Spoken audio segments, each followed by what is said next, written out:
Last time we looked at picking up a mooring buoy using the mainsail, and we had to do this because the wind was forward of the beam. Today we're going to look at picking up a mooring buoy, or carrying out a manoeuvre where we pick up, maybe putting the anchor down or coming alongside, where we're going to choose to use the headsail instead. And the reason that we do this is because the headsail, it's a great versatile sail. We can spill the sail on any point of sail, so irrespective of where the wind is, provided we can actually get the boat sailing using that sail and the wind's not too far forward, we can spill the sail on any point of sail, which is great news. So it doesn't really matter whether we're coming downwind or we've got the wind on the beam.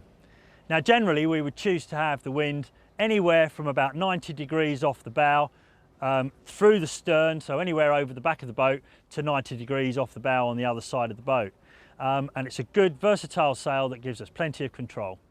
In this example, we've got the wind behind us and we're using the headsail to come into tide. The wind is blowing the boat through the water at 2.1 knots against a 2-knot current. This gives us a very slow speed of 0.1 of a knot as we make our approach to the buoy. This means we have maximum control over our boat speed throughout the whole manoeuvre.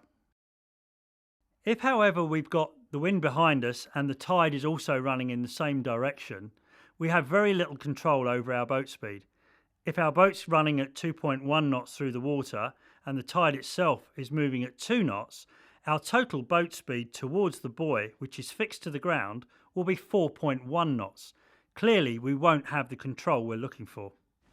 If we assume that the tide is pretty much on the bow as we're making our approach, the wind can be literally anywhere from on one side of the boat, through the stern, to the other side of the boat. We're going to make our approach, and as we make our approach, we're going to control our speed using the tension on the sheet, so that we can let the sheets completely fly when we want to stop, bring the boat to a halt, and comfortably pick up the buoy. In this example, the boat's positioned off to one side of the buoy. If you point the boat directly at the buoy, the tide will mean that the boat gets lifted off to one side and you'll miss. As you make your final approach, you can adjust your angle in relation to the buoy to offset for the force of the tide. In effect, you'll be ferry gliding towards the buoy, maintaining complete control. So what we're going to do now is we're going to make sure that our headsail's up, we're going to get the main stowed away, and we're going to sail the boat into tide just under headsail. Okay, John, what we're going to do, we're going to go and pick up this mooring buoy. So if you wouldn't mind, could you just pop up there, get the sail ties off and get the headsail up for us, please? Sure. Cheers.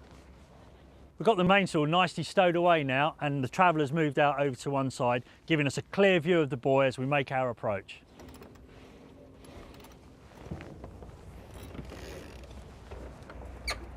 Okay, so we've worked out that we're going to come into tide with the wind behind us, and we're going to use the headsail to do it. The key thing with this and with all mooring buoys is really to keep sight of the buoy all the way in. So we're going to keep the buoy sighted between the pulpit and the first stanchion. And we're going to keep it there pretty much all the time. And that's going to enable us to keep the boat going along in a straight line over the ground as we make our approach. We've got very light winds today, but I'm still travelling a little bit too fast, so I'm going to slow the boat down. And in order to do that, I'm going to take the working sheet off the winch and let the sheets fly. Now that's controlling our speed. If we find that we're going a little bit too fast, then we can drop the halyard down and just sail on the top portion sail. Can you just pull in the foot of the sail there, John? We're just going to sail now on the top portion of the sail, just giving us there's enough windage there just to give us a little bit of drive and a bit of control. If you've got roller furling, it's even easier. We just have to wind a bit of sail away and just sail on a small proportion of the sail. If that's not sufficient to slow us down, then we can actually slow the boat down further using the tide as a brake. And in order to do that, what we do is put the keel across the tide. So we make our approach, we're fairly close to the buoy, and what I'm going to do is put the helm hard over now, hard back again,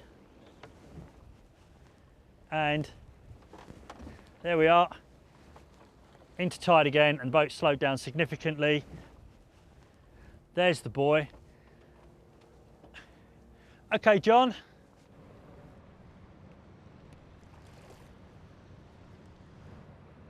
Okay, we've looked at picking up mooring buoys under sail, and today we elected to use the head sail because we had wind and tide in opposite directions.